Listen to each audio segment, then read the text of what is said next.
Shalom. Shalom. Ada kurang semangat ini. Coba berdiri dulu, berdiri. Ayo, berdiri. Masih ingat yel-yel kita?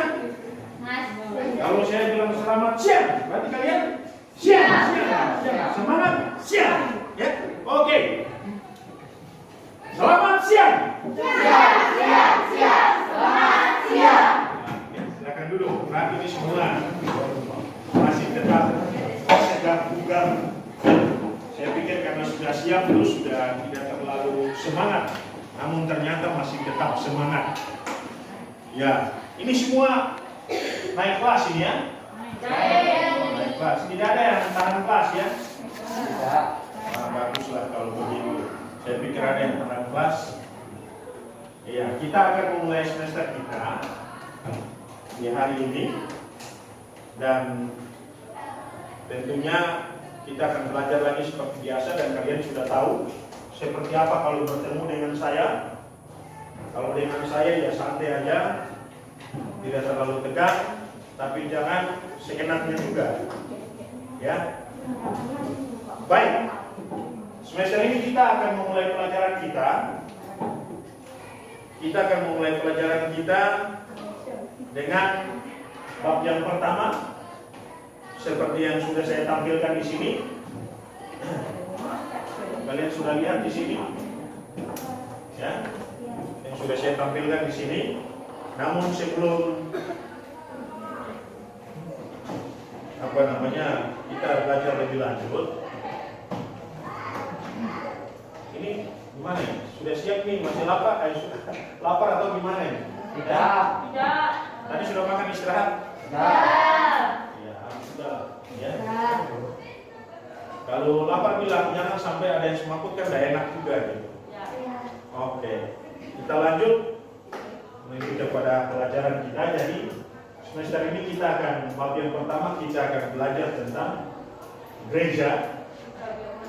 Iya. Seperti apa itu gereja sebagai umat Allah yang baru? Kira-kira seperti bagaimana? Ya. Kita dengar kata gereja kan sering kita dengar, iya kan? Kata gereja itu sering kita dengar, gereja.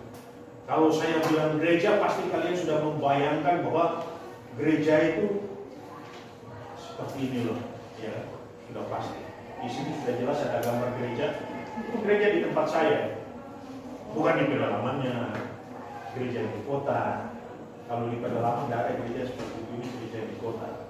Kalau di tempat saya tuh gerejanya semua hampir bagus-bagus, gitu. Semuanya bagus-bagus ya. Seperti inilah gerejanya dibangun itu luar biasa. Ya, saya yakin pasti kalian pasti juga punya gereja masing-masing kan? Ya. Yang rata-rata saya lihat kita di Kota Malang di gerejanya ini pasti bagus-bagus semua. Gitu. Gereja sebagai umat Allah yang baru, kata gereja ini. Jadi kalau kita membayangkan gereja itu kita pasti berpikir ketika hari Minggu, ya kan? Ketika hari Minggu jam 7 langsung saya bangun, sebelum jam 7 pasti jam 6 bangun mandi selesai ke gereja, ya kan? Sarapan dulu lalu ke gereja. Nah di gereja, kalau di gereja itu kira-kira orang seperti gimana? Kalau di gereja? Maksudnya kalau di dalam gereja itu kita sampai di gereja, di dalam gereja ada umat, ada manusia-manusia lain seperti apa itu kalau orang di gereja? Mereka buat apa kalau di gereja? Beribadah ya? Ya. Jadi kalau datang ke gereja pasti beribadah ya? Ya. Jadi yang dimaksud gereja seperti itu. Atau menurut kalian gereja itu apa? Ya? Rumah Tuhan. Gereja itu apa? Rumah Tuhan. Rumah Tuhan. Ada lagi? Gereja itu apa? Ya? Gereja itu apa? Tempat untuk melayani Tuhan. Kayaknya cuma satu orang aja di dalam kelas ini. Tadi dia sudah jawab rumah Tuhan, terus tempat untuk melayani Tuhan. Cuma sendiri ya kamu di kelasnya, nggak ada yang lain ya? Ada yang tahu gereja itu apa? tempat memuliakan Tuhan. Tadi bilang apa tadi? Melayani. Melayani Tuhan yang sama. Oke, masuk. Ada lagi? Gereja itu apa?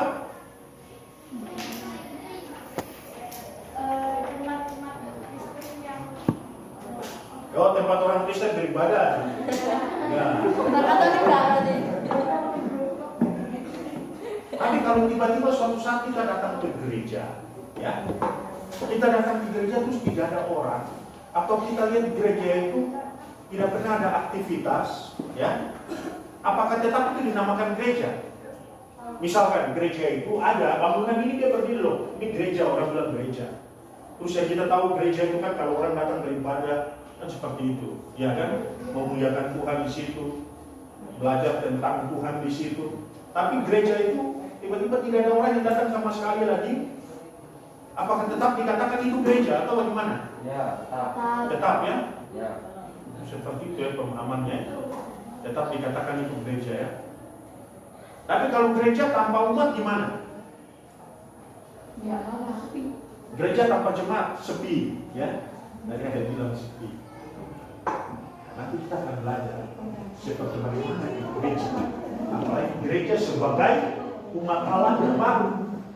Gereja sebagai umat Allah yang baru itu seperti apa? Oke, sebelum kita masuk lebih jauh kita akan lihat dulu. Kita lihat kompetensi dasarnya itu apa, ya? Dikatakan di slide kita di sini kompetensi dasar dari gereja dalam kita mempelajari gereja sebagai umat Allah yang baru. Yang pertama, menghayati karya Allah dalam pertumbuhan gereja. Lalu yang kedua, menunjukkan sikap menghargai karya Allah dalam pertumbuhan gereja. Yang ketiga, memahami karya Allah dalam pertumbuhan gereja. Dan yang keempat, itu menelaah karya Allah dalam pertumbuhan gereja. Lalu kita akan lihat setelah kita melihat kompetensi dasar, kita akan melihat indikatornya itu apa. Indikator yang pertama itu membedakan gereja yang hanyalah gedung dengan gereja yang merupakan orangnya. Lalu menjelaskan arti kata eklesia yang merupakan kata asli gereja dalam bahasa Yunani. Lalu menjelaskan aspek pergumulan gereja di masa lampau dan masa kini. Lalu bisa menyebutkan beberapa contoh kegagalan gereja untuk hidup sesuai dengan kehendak Tuhan, serta menyusun rencana tentang bagaimana mengubah kegagalan tersebut bila hal itu kalian temukan dalam gereja kalian, ya. Nah, setelah kita lihat indikator, kita akan lihat tujuan pembelajaran kita ini apa dari gereja sebagai umat Allah yang baru. Tujuan pembelajaran yang pertama diharapkan supaya kalian mampu sebagai siswa itu mampu untuk membedakan gereja yang hanyalah gedung gereja dengan gereja yang merupakan orangnya. Nanti kita lihat sebentar, ya. Lalu siswa mampu juga, atau kalian nantinya mampu menjelaskan arti kata eklesia merupakan kata asli gereja dalam bahasa Yunani. Ya, pernah dengar eklesia ya? Ya. Pernah ya? Lalu berikutnya tujuan pembelajaran itu siswa mampu atau nantinya kalian mampu menjelaskan beberapa aspek pergumulan gereja di masa lampau dan masa kini, masa yang dulu betul itu, dulu sekali, masa lampau atau dan masa sekarang ini, ya. Lalu tujuan pembelajaran berikutnya yaitu siswa diharapkan mampu untuk menyebutkan beberapa contoh kegagalan gereja untuk hidup sesuai dengan kehendak Tuhan, serta menyusun rencana tentang bagaimana mengubah kegagalan tersebut bila hal itu kalian temukan dalam gereja. Baik, kita lihat. Sebelum kita lihat ini mungkin kita nyanyi satu lagu dulu biar tidak terlalu tegang dulu lah. Kita belajar lagu ini. Dari gereja mana Alan? Dari gereja YAS. Kalau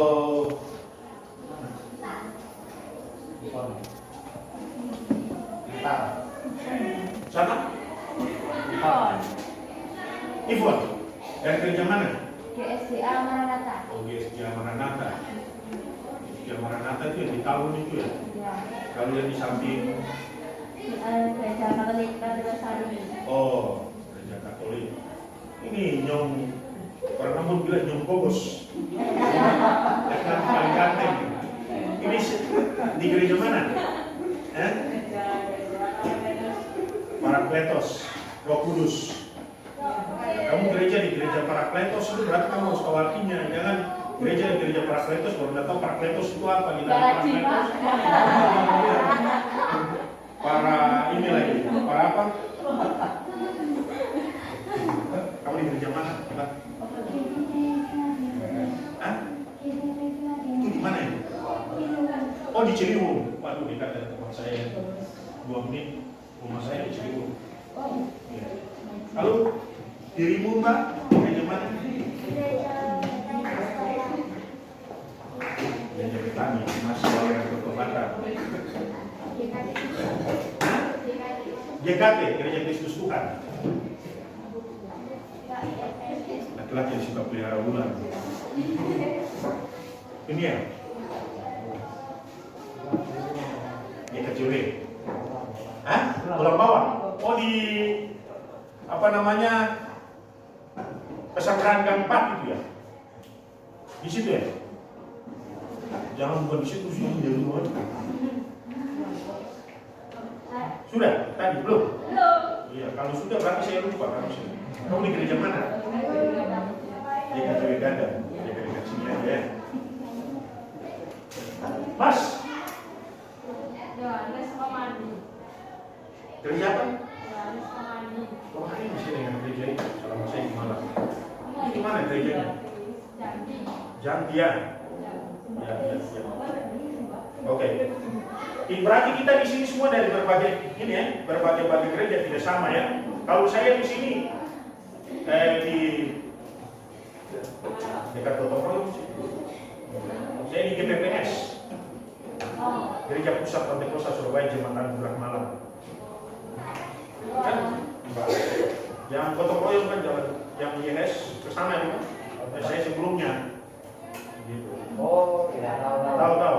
Ya, masa baru tahu di mana. Oke, kita lihat lagu ini ya. Ini karena kita dari berbagai gereja, kita harus ngerti lagu ini. Ini ada ngerti lagu ini tidak? Dari Kidung Jemaat nomor 257. Wah, sabar dulu. Jangan langsung main putar dulu. Ada sabar. Oke. Aku gereja maupun gereja. Ada yang tahu lagu ini enggak? Tidak. Kita dengar dulu sama-sama lagunya, kan? Ya, nanti kita nyanyikan lagunya gampang. Aku juga tadi malam baru belajar lagu.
Mau sekali lagi, kalau gitu berdirilah baru nyanyi.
Musik itu memang sifatnya menghibur. Ya. Musik itu sangat menghibur. Tapi tadi kita kan sama-sama sudah janji lagi itu jelas bahwa kita masing-masing di sini kan berbeda gereja. Dan tadi ketika awal saya tanya gereja itu apa, dan sempat ada yang mengatakan bahwa saya bilang kalau gereja tanpa orangnya itu tetap gereja. Ya. Ya. Padahal kan lagu itu bilang bagaimana tadi? Orangnya gereja. Jadi bukan gedungnya, tapi Orangnya. bukan masalah gedung. Kalau gedung itu banyak gedung. Oke, pasti kalian dalam mempelajari gereja sebagai umat Allah yang baru, ya, apalagi pertanyaan pertama tadi itu gereja apa gedungnya, gereja atau orangnya, ya, gereja gedungnya atau orangnya, ya, pasti. Wah, ini maksudnya bagaimana? Kita lihat saja gereja gedungnya atau orangnya. Gereja tanpa orangnya apa bisa disebut gereja? Kita dengar penjelasan ini ya. Di sini yang saya catat di sini, itu kalian bisa ada yang bawa buku panduan tidak? Buku panduan kalian ada tidak? Hah? Buka aja. Bab yang pertama. Bab yang pertama itu halaman bagian ini gereja gedung atau orangnya ini halaman 30. Oh, mungkin buku kalian beda di sana ya. Halamannya beda mungkin. Itu revisi berapa punya kalian? Kurang tahu. 2018 yang terbaru. Iya, 18. Oke. Jadi kita lihat gereja yang tidak bawa nanti dengar ya. Oh iya. Gereja gedungnya atau orangnya. 40 hari setelah Tuhan Yesus naik ke surga, murid-murid yang mereka berkumpul di rumah di Yerusalem, ya. Ketika Tuhan Yesus naik ke surga itu sudah 40 hari, ya. Waktu itu mereka ada di Yerusalem, tiba-tiba ada angin kencang yang bertiup, ya. Di ruangan yang mereka ada di dalam ruangan itu ada, padahal mereka ada di ruangan yang terkunci, tapi angin besar, ada angin besar yang meniup, lalu ada lidah api yang berkobar-kobar di atas kepala murid-murid pada saat itu. Nah, ini sebuah kejadian yang sangat aneh yang dialami oleh para murid pada waktu itu. Dan hal yang paling terasa sangat aneh lagi, tiba-tiba, ya, mereka berbahasa asing. Masing-masing mereka berbahasa asingnya dengan bahasa yang tidak dimengerti oleh mereka masing-masing. Ada yang bilang bahwa itu bahasa roh. Tapi kita tidak belajar tentang hal itu. Kita lihat, kita fokus saja dengan gereja sebagai umat Allah yang baru. Nah, selanjutnya katakan bahwa Yerusalem saat itu penuh sesak dengan orang-orangnya ada dari berbagai negeri. Orang-orang banyak datang di kota itu untuk merayakan hari Pentakosta, ya. Perayaan syukur untuk mereka yang di bait suci pada saat itu. Murid-murid keluar dari tempat mereka berkumpul dan tiba-tiba, ya, semua orang mendengar mereka yang berasal dari berbagai tempat ibunya memahami kata-kata mereka. Jadi mereka dengan bahasa yang berbeda, tapi ada juga yang memahami kata-kata mereka. Nah, orang-orang itu berasal dari, kalau kita lihat orang-orang itu berasal dari Parsia, Media, Elam, Mesopotamia, Yudea, Kapadokia, Pontus, Asia. Kalian bisa baca di situ. Nah, ini kota-kota yang kalian dengar ini kan kota-kota yang rasa aneh di telinga, iya kan? Ya. Kita supaya jangan rasa aneh di telinga. Lihat itu peta Alkitab. Ada atlas itu kota-kota itu ada dalam atlas di Alkitab itu. Ya, jangan cuma lihat kitab Matius, Markus, Lukas, atau mungkin kalian senangnya di kitab Amsal, iya kan? Tidak Filipi.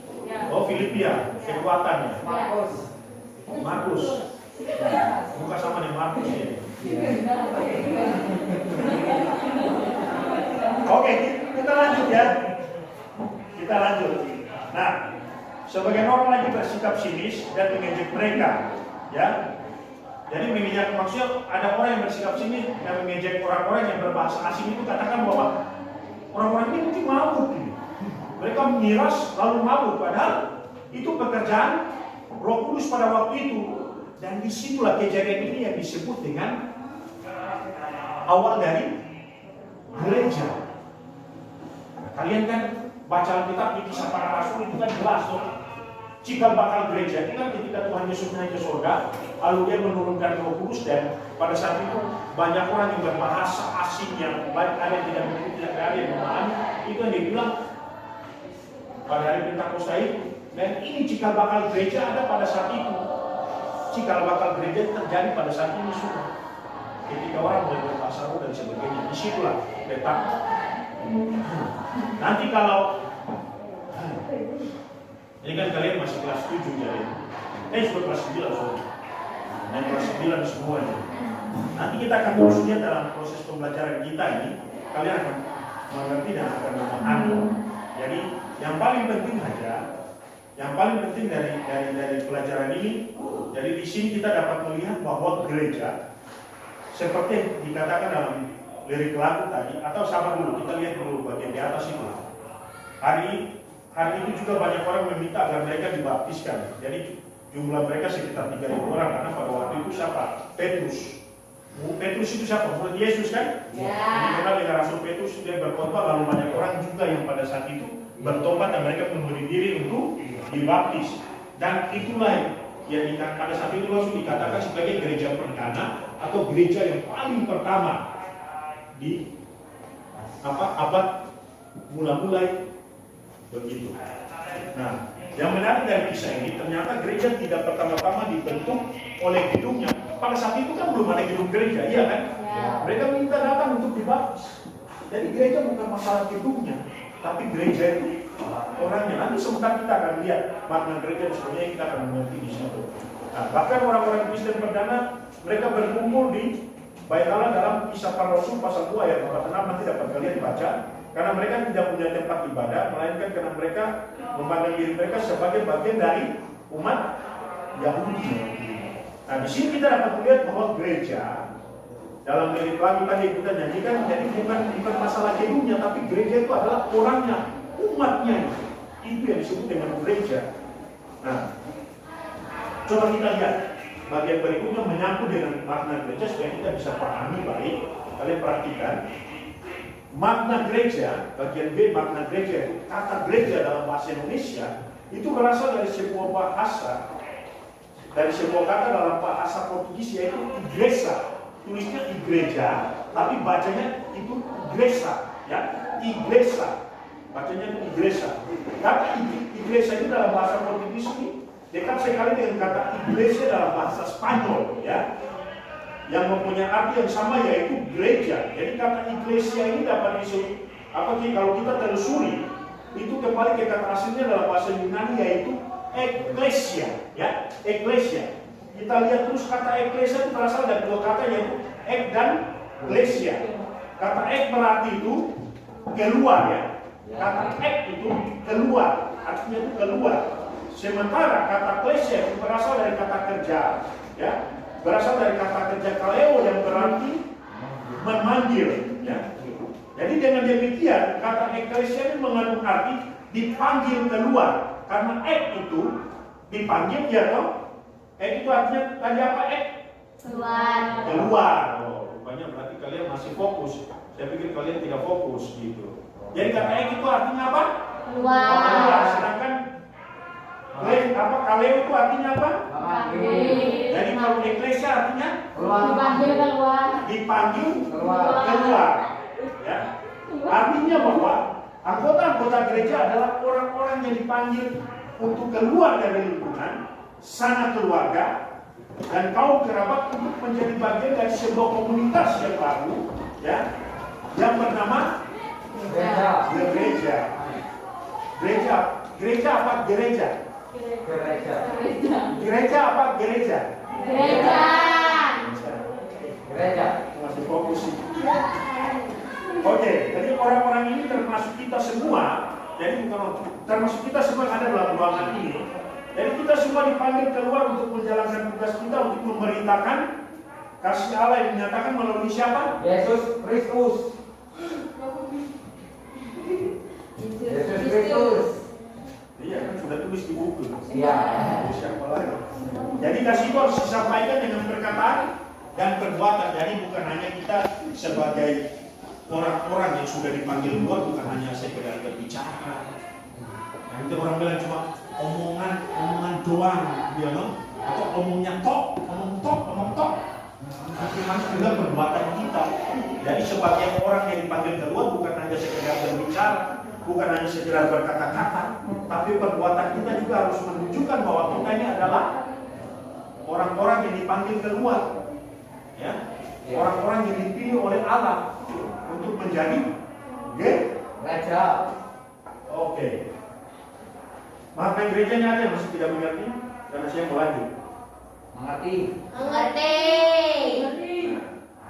Kalau kita sudah bahas tentang gereja tadi, kita lihat sekarang umat Allah yang baru. Karena kan tema kita kan gereja sebagai umat Allah yang baru. Kita lihat umat Allah yang baru. Bagaimana hubungan gereja dengan umat Israel? Atau lebih tepatnya lagi, bagaimana kaitan antara agama Yahudi dengan agama Kristen? Ya. Apakah keduanya berbeda atau sama? Coba baca satu orang, Yeremia pasal 31 ayat 31 sampai 33. Yang bawa kitab buka langsung baca. Ayo. Siapa yang lebih dulu? Cepat. Nanti. Saya. Ya, silakan sudah. Berdiri. Baca.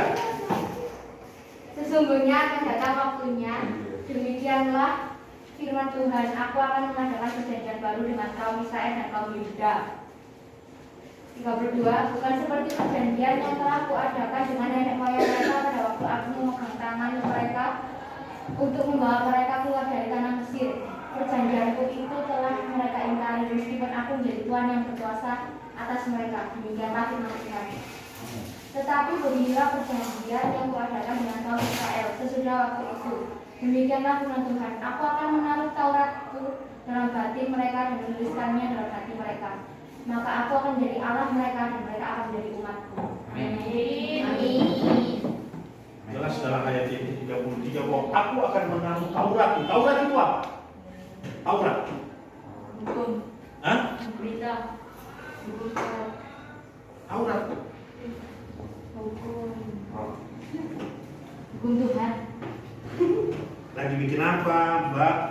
Ini Taurat, ini kan ini Taurat sudah. Kita mesti bikin Taurat. Kalau orang perjanjian lama bilang ini Taurat ini. Kan begitu. Kalau kita di zaman sekarang ini bilang kan kita. Mereka di perjanjian lama bilang Taurat ini. Jadi Tuhan Allah bilang bahwa aku akan menaruh Tauratku dalam batin mereka dan menuliskannya dalam hati mereka. Jadi bukan hanya taruh dalam hati, tapi menuliskan dalam hati. Batin dengan hati kita sama kan beda.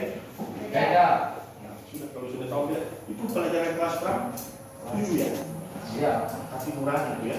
Ya. Oh iya. Masih ingat ya? Masih. Oh, masih. Ini anak hebat semua di sini luar biasa. Amin. Jadi aku akan menaruh Tauratku dalam hati mereka dan menuliskannya dalam hati mereka, dan maka aku akan menjadi Allah mereka dan mereka akan menjadi umatku.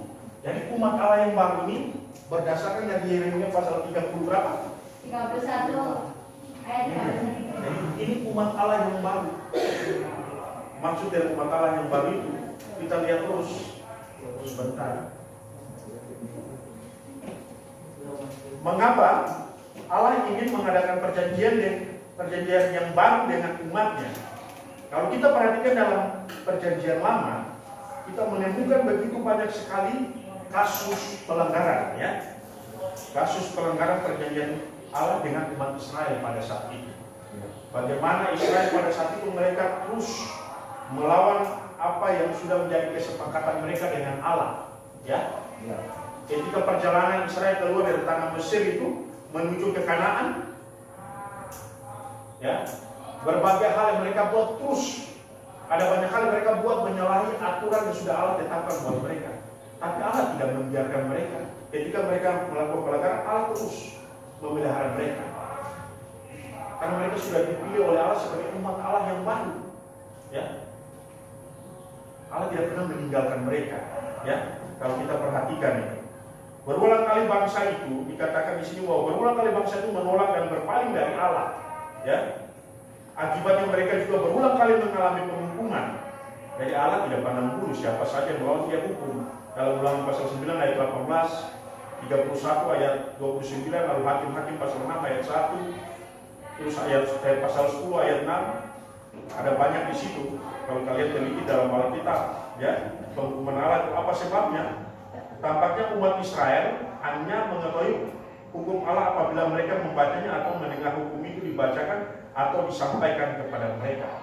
Dan kalau kita melihat akan panggilan Tuhan Allah kepada Abraham. Abraham itu siapa? Abraham, betul. Kan sebelum ini kan namanya siapa? Abraham. Lalu orang pilih dia dan menamakan dia siapa? Abraham. Artinya Abraham itu artinya apa? Abraham? Bapak siapa? Bapak Huto. Bapak? Ini kelas 9 SMP tidak tahu artinya Abraham itu bagaimana? Bapak segala orang percaya. Itu masa tidak ngerti. Kalian sama anak sekolah itu kalah ini. Abraham itu artinya bapak segala orang percaya. Jadi ya kita lanjut aja. Daripada nanti banyak ketahuan salahnya. Jadi Abraham dipanggil Tuhan untuk meninggalkan seluruh sanak keluarga, bahkan juga kota kelahirannya untuk hidup di sebuah negeri yang baru. Ya, di kemudian hari dinyatakan kepadanya oleh Tuhan. Dari keturunannya lah kemudian terbentuk bangsa Israel, umat Allah yang diharapkan untuk menjadi seorang berkatnya kepada seluruh dunia. Oke, kalau kita sudah lihat, karena kita ini juga terpilih sebagai umat Allah yang baru, ya, maka kita harus lihat. Kita sebagai gereja, sebagai umat Allah yang baru, kita harus lihat hal apa yang harus dilakukan gereja sebagai umat Allah yang baru. Yang pertama itu gereja yang terbuka. Maksud dari gereja yang terbuka yaitu, ya, kita lihat gereja yang terbuka. Bagaimana sifat gereja perdana? Kalau kita perhatikan dalam Kisah Para Rasul pasal 2, digambarkan bahwa gereja perdana yang tadi kita sudah lihat yang paling awal itu saya jelaskan bahwa gereja perdana adalah gereja yang terbuka. Gereja ini terdiri dari orang-orang dari berbagai daerah di seluruh dunia, ya. Ini berarti walaupun ada murid-murid Tuhan Yesus, yang murid-murid Tuhan Yesus itu orang mana?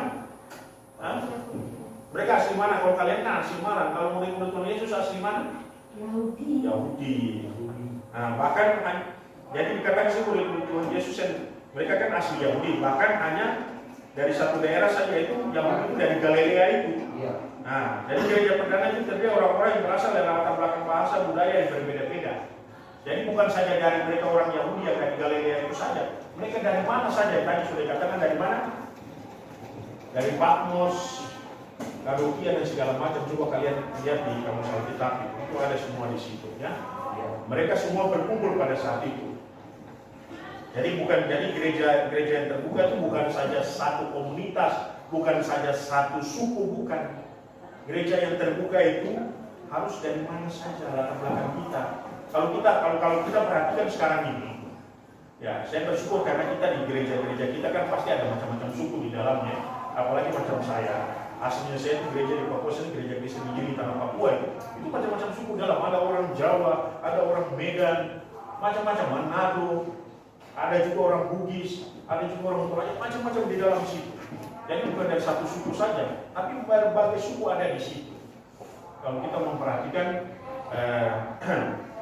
gereja terbuka harus begitu. Tapi sekarang ini yang sangat saya sayangkan, ada gereja-gereja yang macam cuman ada gereja yang bersifat suku, HKBP, Kuria Kristen Batak Protestan. Seharusnya sebagai gereja, sebagai umat Allah yang baru tidak boleh ada seperti itu. Tapi ya sudah, itu mau bikin bagaimana lagi, mungkin karena dengan bergereja mereka di sesama suku mendengarkan mereka akan kampung halaman, itu kan kita lihat secara positif, tidak ada masalah, iya kan? Nah, macam kalau di tempat saya juga ada gereja namanya itu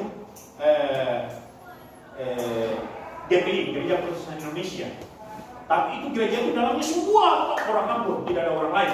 Padahal gereja asli orang Ambon yang ada di di gereja Protestan Maluku itu GPM itu bukan hanya orang Ambon di dalam situ, ada macam-macam gereja di dalam situ. Seperti ada macam-macam gereja, ada macam-macam suku di dalam situ. Padahal aslinya GPM itu yang ada di Ambon itu seperti itu. Tapi kalau gereja gereja GPI yang ada di Papua itu lucunya semuanya orang Ambon. Nah, ini sebenarnya tidak boleh seperti ini. Gereja itu harus terbuka, artinya bahwa gereja itu harus berbagai macam suku ada di dalamnya, siapa saja. Ya. Nah, itu yang pertama menyangkut dengan gereja yang terbuka, kita tidak boleh melihat suku dan sebagainya. Lalu yang berikutnya itu gereja yang terbuka itu seperti bagaimana? Tidak boleh ada diskriminasi, apalagi terhadap kaum perempuan. Kalau kita perhatikan pada saat gereja mula-mula itu perempuan itu sangat ditekan. Perempuan ya sudah, jangan sampai kita lihat ya abad mula-mula. Kita lihatnya tahun-tahun 60-an saya perempuan itu tidak bisa bergerak, tidak bisa apa-apa, iya kan? Iya. Perempuan yang sudah tugasnya untuk di dapur saja nantinya. Tidak usah anak perempuan, apalagi kalau saya lihat ada satu film apa yang saya lihat itu dibilang kalau sudah aku udah usah sekolah tinggi-tinggi, itu perempuan. Ujung-ujungnya iya, ujungnya kamu nanti di dapur. Sekarang ini sudah tidak berlaku, dan bisa seperti itu. Apalagi kita sebagai gereja, sebagai umat Allah yang baru, tidak boleh kita seperti itu. Tidak boleh ada diskriminasi, apalagi kepada kaum perempuan. Nah, tidak boleh juga ada diskriminasi karena gereja itu harus menjadi teladan. Gereja harus menjadi teladan. Kalau gereja tidak bisa menjadi teladan, maka tidak usah lagi disebut sebagai gereja yang gereja kan pada dasarnya eklesia itu kan dipanggil keluar menjadi satu komunitas ya yang kudus itu seperti itu. Jadi tidak boleh ada diskriminasi, apalagi tidak bisa menjadi teladan. Gereja harus bisa menjadi teladan ya. Lalu berikutnya, gereja juga harus menerima orang yang cacat, yang tidak sempurna untuk menjadi anggotanya ya. Kalau kita perhatikan dalam penjelasan dari buku panduan kita, sebenarnya hal ini berlawanan dengan pemahaman orang Yahudi. Karena mereka menolak orang cacat di bait Allah. Itu dapat dibaca dalam Imamat pasal 21 ayat 17 sampai 18. Ya. Terus kalau kita perhatikan dalam ini hal yang berbanding terbalik dalam Kisah Para Rasul pasal 8 ayat 27 sampai yang ke-40 dikisahkan bahwa Filipus membaptis seorang sida-sida Ethiopia. Ya, sida-sida itu adalah laki-laki yang dikebiri. Ya, sida-sida itu adalah laki-laki yang dikebiri. Dalam aturan agama Yahudi, orang yang dikebiri itu dilarang masuk ke bait suci pada waktu itu untuk mempersembahkan korban. Nah, dari sini terlihat jelas bahwa gereja perdana sebenarnya justru membuka dirinya kepada orang-orang cacat atau yang ini disebut sebagai kaum difabel itu gereja perdana sangat terbuka kepada orang-orang tersebut, tidak seperti kaum Yahudi. Aturan adat istiadat Yahudi mereka tidak suka seperti itu, tapi gereja perdana tidak melakukan hal tersebut. Gereja perdana melakukan yang terbaik. Nah, sekarang ini kita jangan seperti itu. Kalau gereja yang paling pertama sudah melakukan yang terbaik, tidak memandang suku siapapun dia, maka kita juga sebagai gereja, sebagai umat Tuhan, kita harus melakukan apa yang dilakukan oleh gereja yang perdana ini. Jangan kita melakukan kemunduran. Nah, ini repot. Kita lihat berikutnya. Selain itu, gereja perdana juga terbuka kepada orang dari berbagai kelompok suku dan etnis. Ini sudah kita bahas, ya. Kita lihat berikutnya saja. Gereja yang harus menjadi. Jadi kalau yang pertama tadi gereja yang terbuka, maka yang kedua kita akan lihat gereja yang gereja itu harus menjadi teladan dan hidup harus saling berbagi. Seorang tokoh kemerdekaan dari India namanya Mahatma Gandhi. Ya. Tahu? Kenal? Tidak. Pernah ketemu? Pernah. Di mimpi. Tidak sama. Ini tahu dari mana? Belum, saya belum. Enggak lah. Dari panduan kita lah, itu kan ditulis di situ. Di mana sih? Iya. Nah, jadi Mahatma Gandhi ini sebenarnya dia pernah suatu saat dia berniat pergi ke gereja untuk ikut beribadah, ya. Karena apa? Karena Mahatma Gandhi telah banyak membaca tentang Alkitab, khususnya itu kitab Injil Matius, ya. Justru dia ingin sekali berkenalan dengan Yesus yang diakui sebagai Tuhan oleh orang Kristen. Ya, kamu ngomongin orang Kristen, ya dong? Ya. Malahnya saat itu dia hidup dan bekerja di Afrika Selatan pada saat itu, ya. Jadi mereka mempraktikkan salah satu politik yang namanya politik apartheid, artinya politik diskriminasi rasial. Nah, politik itu bahwa orang kulit berwarna itu dilarang bergaul dengan orang kulit putih, ya. Nah, Mahatma Gandhi ini kan orang kulit berwarna. Jadi dia mau pergi ke gereja tidak bisa, karena di gereja itu hanya orang kulit putih yang ada di situ, sehingga dia tidak bisa ke gereja, ya. Karena orang yang berani melanggar aturan tersebut, dia akan dijebloskan ke penjara. Mau ya? Kalian di gereja itu dijebloskan ke penjara? Tidak ada yang mau, kan? Mudah-mudahan gereja tidak mau. Nah, jadi di sini kita lihat terus banyak orang Kristen dan gereja menjadi. Sebenarnya kita ini, kalau kita belajar sebagai gereja, sebagai umat Allah yang baru, sebenarnya kita orang Kristen ini, sebenarnya kita banyak menjadi batu sandungan bagi orang lain, ya. Misalnya macam Mahatma Gandhi tadi, dia mau ke gereja, tapi ditolak. Oleh karena apa? Oleh karena politik apartheid politik apartheid itu. Hanya karena perbedaan kulit akhirnya tidak bisa, ya. Nah, jadi politik apartheid itu memisah-misahkan masyarakat menurut kelompok-kelompok ras, warna, dan kulit mereka. Jadi Gandhi dia sangat kecewa karena pengalaman itu dia menyatakan apa? Coba siapa yang bisa baca bahasa Inggris? Baca. Kelas 9 itu pasti. I like your face. I do not like your Christian. I spoke Christian. Itu bahasa Inggris siapa? Kalian gimana? I like your Lagunya yang kalian ada beres. Rice. I like your eyes. Oke, sudah. Tidak usah baca bahasa Inggris, kita lihat aja artinya, ya. Dia kata I like your Christ, I do not like your Christian. Your Christian are so unlike your Christ. Artinya bahwa aku suka akan Kristusmu, tapi aku tidak suka orang-orang Kristenmu, ya. Orang-orang Kristen sangat berbeda dengan Kristusmu. Apa yang dikatakan oleh kami sebenarnya sebuah kritik yang sangat tajam bagi kita orang Kristen. Karena kita seringkali gagal mencerminkan siapa Yesus Kristus yang sesungguhnya yang telah kita sembah. Dia suka akan Kristen, tapi dia suka dengan kalian orang-orang Kristen karena kalian suka membeda-bedakan. Jangan sampai terjadi di kelas ini. Kalian sebagai gereja, sebagai umat Allah yang baru, jangan sampai terjadi. Berteman, pilih-pilih teman, ya. Temuan.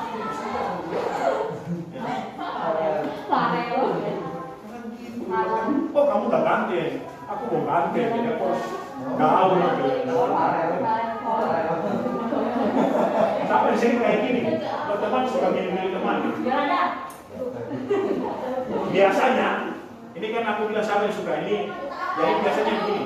Siapa yang berkontak lagi dulu ya itu sudah, iya kan? Galak, ya. Ya, saya harap kalian tidak boleh seperti itu, ya. Bergaul tidak boleh milih-milih. Gereja sebagai umat Allah yang baru, ya, tidak boleh membeda-bedakan, ya. Tidak boleh. Oh saya pintar jadi saya harus bergaul dengan yang pintar-pintar saja. Tidak boleh kayak gitu, ya. Malah kepintaran kalian menjadi kekuatan untuk menolong teman-teman kalian yang lemah dari segi intelek, ya. Begitu. Kalian harus bantu, ya. Jangan egois.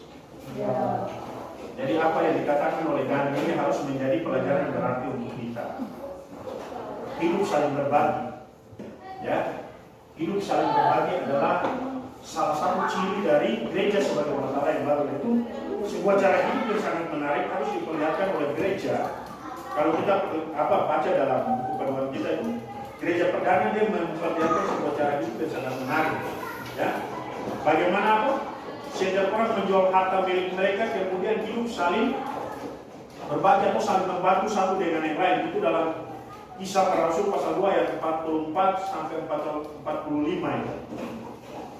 Coba Yolanda baca dulu. Baca ayat 44 lalu sampai nyandar-nyandar itu siang udah ngantuk ya. Iya. Ya, siapa namanya? Firana. Mbak Firena. Iya. Nanti baca ayat 45. Yolanda baca dulu ayat 44. Yolanda baca ayatnya 44. Yang berdiri baca firman Tuhan. Dan semua orang yang telah menjadi percaya tetapi satu, dan segala kepunyaannya mereka adalah kepunyaan bersama. Sudah. Amin. Sabar dulu aja. Bagaimana dulu. Jadi jelas katakan bahwa ayat 44 ya. Mereka tetap bersatu. Ya loh. Ya. Kepunyaan mereka adalah kepunyaan Bersama. Ayo baca 45 ayat 45. Berdiri dong. Dan selalu ada dari mereka yang menjual harta miliknya, lalu membagi-bagikannya kepada semua orang sesuai dengan keperluan masing-masing. Oke. Kesimpulan. Ya. Sebagai umat Allah yang baru atau sebagai gereja, yang pertama kita harus memancarkan sikap hidup yang terbuka dengan siapa saja tanpa memandang suku, etnis dan agama, ya. Dan sebagai gereja yang terbuka, ya, maka kita tidak boleh ada diskriminasi terhadap kaum Hawa dan juga kaum difabel, ya. Tahu kan kaum difabel, orang yang cacat itu loh. Tadi kan sudah jelas kemana tadi. Ini kesimpulan yang pertama. Yang kedua, kita sebagai orang percaya harus menjadi teladan atau contoh dan juga haruslah bisa hidup saling berbagi, karena itulah yang Bapa di surga inginkan. Jadi dua hal ini kalian pahami baik dan kalian harus lakukan itu baik, ya, sebagai kesimpulan bagi kita sekalian untuk pembelajaran kita gereja sebagai umat Allah yang baru. Saya berharap dengan belajar ini kalian dapat paham ini baik, mengerti ini baik, dan lakukan itu dalam kehidupan kalian. Amin. Kita akan berdoa mengakhiri kegiatan kita. Nyanyi lagu ini, Tuta Pandang, Tuta Pandang dari gereja mana ya? Itu lagu yang bagus tadi. 1, 2, 3. Tuta Pandang gereja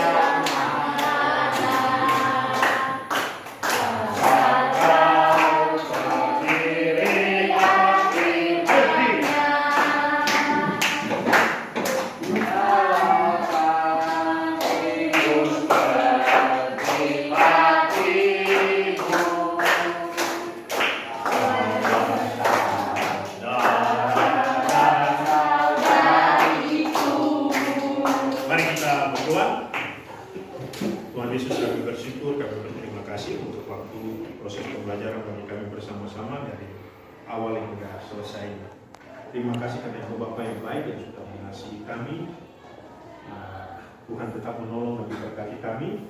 Sebentar kami akan pulang, Tuhan tetap senantiasa menyertai kami dalam perjalanan dimanapun kami tinggal. Kami pulang ke rumah kami, biarlah Tuhan yang akan menolong kami, menyertai kami. Menumpang kendaraan, biarlah Tuhan disertai kami supaya kami dapat tiba, berkumpul, bertemu kembali dengan keluarga kami masing-masing. Di dalam nama Tuhan Yesus, kami menjaga waktu-waktu kami selanjutnya, biarlah Tuhan senantiasa memberkati. Dalam nama Tuhan Yesus kami sudah berdoa. Amin. Selamat siang semua, pelajaran kita telah selesai dan sampai jumpa lagi di baku dapat. Tuhan Yesus memberkati kita semua.